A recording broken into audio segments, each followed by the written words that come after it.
started with a dare and too much tequila. Or maybe it started long before that with stolen glances across office desks, the quiet click of keyboards, and the unspoken tension that built like static every time our eyes met. Either way, by the time my lips brushed against Ethan Reed's, the most rule-abiding, stone-faced man in the entire marketing department, the damage was done. He didn't pull away. That was the problem.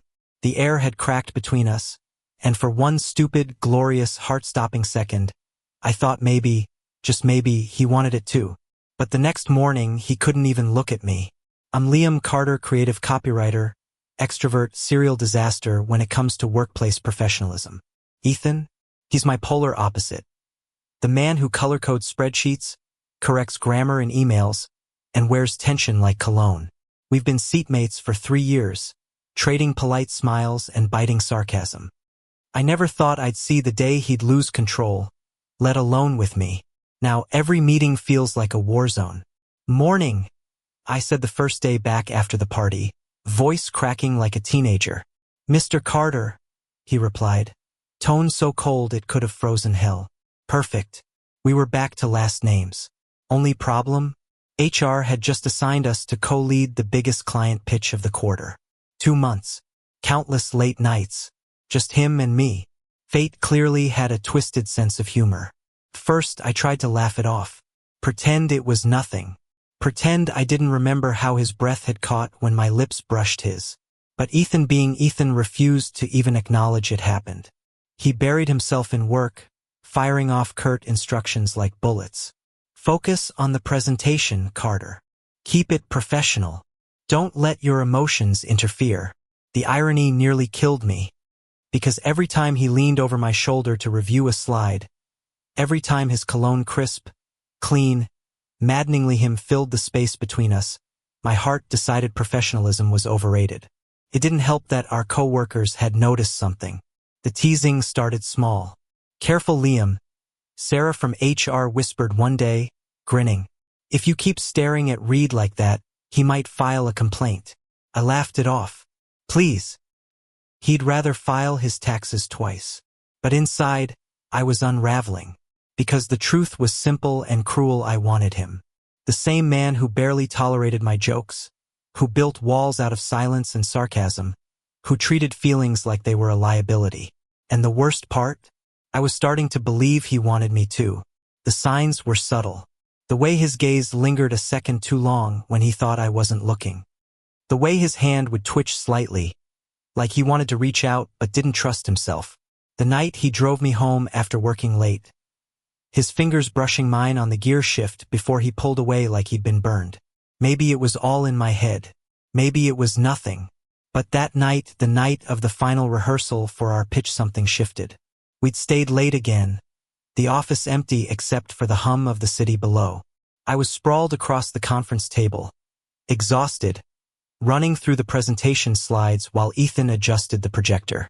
Slide 15's off-center, he murmured. I groaned. Ethan, it's 11 p.m. No one cares about slide 15. He gave me that look, the one that could silence a whole boardroom. I care. Yeah, I've noticed. I sat up, stretching. You care about everything except when someone kisses you at a party, apparently. The words slipped out before I could stop them. Silence. Ethan froze, his back still turned. My pulse hammered in my throat.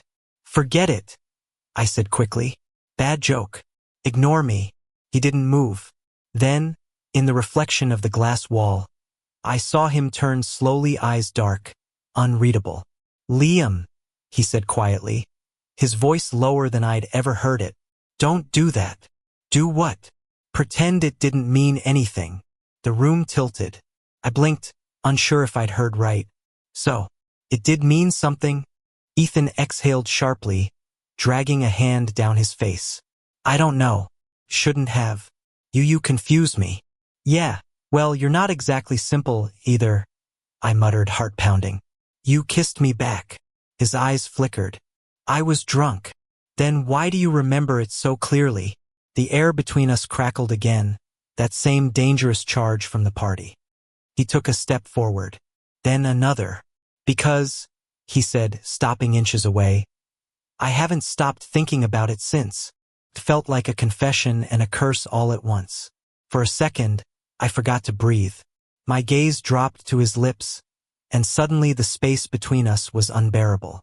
He didn't kiss me, not yet, but when his fingers brushed mine tentative, trembling, I knew everything had changed. Outside, New York glittered indifferently, 1,000 windows hiding 1,000 secrets. Inside, two men stood in the half-light of an empty office, one heartbeat away from disaster. And for the first time in my life, I didn't care who saw. Ethan didn't kiss me that night. He just stood there, breathing hard, eyes full of a war he couldn't name. Then he stepped back, muttered something about timing, and left me alone in the conference room with my heart racing like I just survived a car crash. For days after, he avoided me again. Not just the polite distance this time, he disappeared behind locked doors, early meetings, and fake excuses. If I didn't know better, I'd think he'd transferred to another branch. Until the pitch day. Our big client meeting, the one we'd spent weeks bleeding over, arrived like a storm. I hadn't slept. He hadn't spoken. The silence between us had become its own kind of noise. Then, right before we were supposed to walk into the boardroom, he caught my wrist. "Liam," he said, voice low, steady. "Whatever happens in there, we stay focused. No distractions." I laughed bitterly. "You mean me?" His jaw tightened, but he didn't deny it. And yet, when our presentation ended, when the client stood and shook our hands, when our boss slapped our backs, when everyone clapped, Ethan looked at me like I was the only person in the room. It was a fraction of a second, but it was enough. That night, I found him on the rooftop. The city was a blur of headlights and rain, his shirt damp from the drizzle. He didn't hear me come up at first. "You always come up here after big meetings?" I asked softly. He didn't turn. "Only when I need to think." "About me?" This time he faced me. There was no hiding left in him. "Yes," he said simply. For a moment, the world seemed to slow, the air thick with the truth finally spoken. "I don't want to keep pretending," I admitted. "I don't want to act like that kiss didn't change everything." Ethan closed the distance between us with careful steps, as if afraid I'd vanish. "I'm scared, Liam," he confessed. "Scared of what people will say. Scared of losing everything I've worked for. Scared that if I reach for you, I'll ruin us both."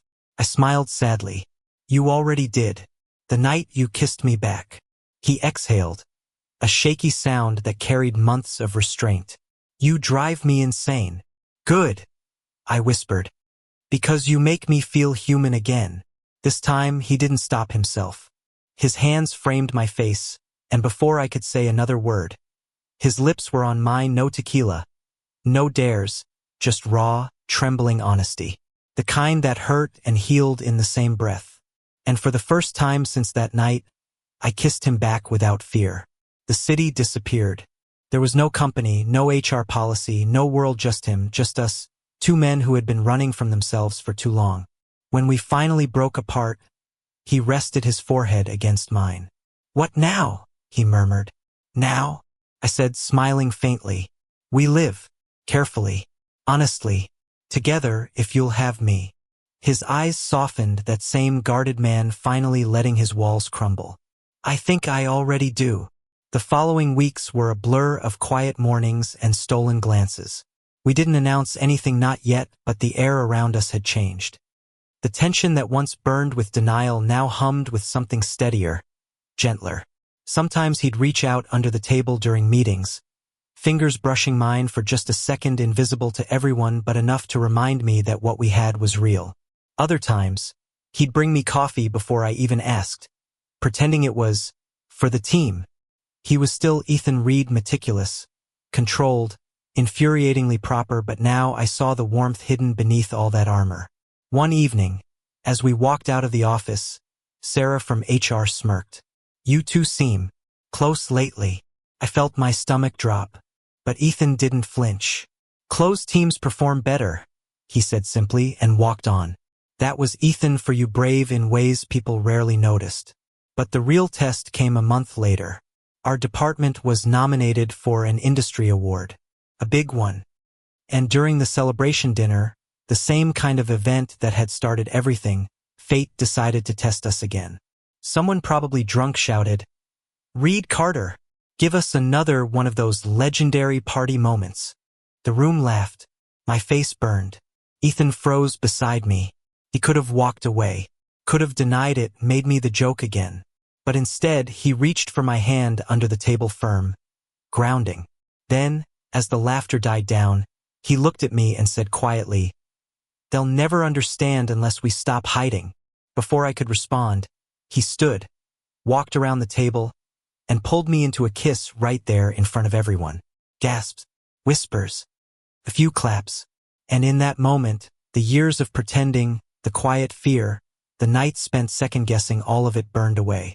When he finally pulled back, he smiled slightly, the kind of smile that made you believe the fight was worth it.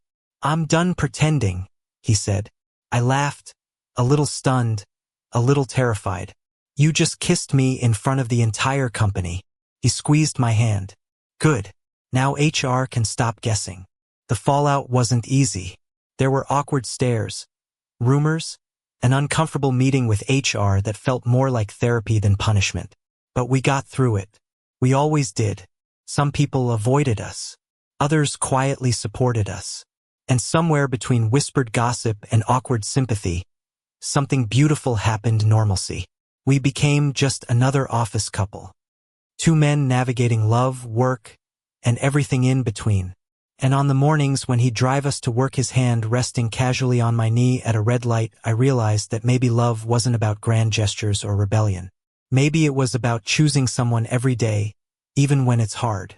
Especially when it's hard. Months later, on another rooftop, I asked him what he was thinking the night of our first kiss. He chuckled softly, that I'd make the biggest mistake of my life. And now, he turned to me, eyes soft against the city lights. Now I think it was the only thing I ever did right. The wind tugged at his tie. I reached out to straighten it, and he caught my wrist, pulling me closer. "You still think I'm uptight?" he teased. "Only when you forget to breathe," I said, smiling. "Then remind me." And so I did, with another kiss, slow and certain, the kind that didn't need tequila or dares or excuses. Down below, New York moved on cars, people, noise, the whole world rushing past. But up there it was quiet, honest, just two men, against the odds, learning that love isn't something you hide. It's something you live. And for once, neither of us looked away. Thank you for listening. Don't forget to like and subscribe to stay updated with the latest videos.